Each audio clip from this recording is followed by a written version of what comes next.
Batzuetan jainkoa isilik dagoela iruditzen zaigu, edo entzungor egiten dela.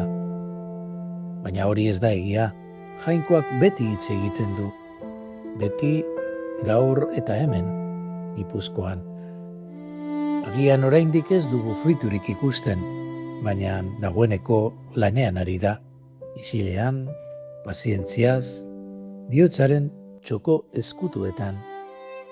Agian gazteak oso gertu daude, beraien kezka eta zalantzekin, bilaketan, egiazko bizitza baten bila. Horregatik Elizak, hautsi ezinezko konfidantza batez itxaroten du.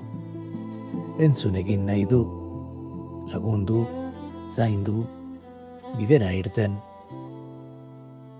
Eta samurtasunez galdetu, zein dira zure ametsak? Zeren bila zabiltza?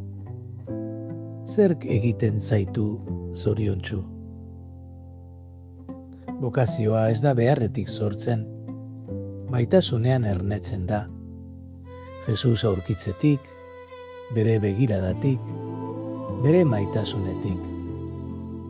Horregatik, horrelakoa da gure otoitza, itxaropenez beteta, konfidantzaz betea.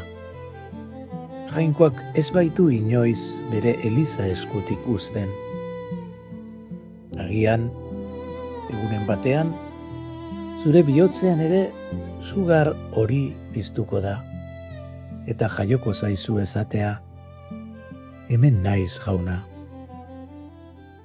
Artzainona, gure itxaronaldia emankor egin dezazula eskatzen dizugu. Zure bihotzean daude gure apaizgaiak, gure biharko apaizak. Zaindu itzazu, indartu, eta prestatu beraien baietza.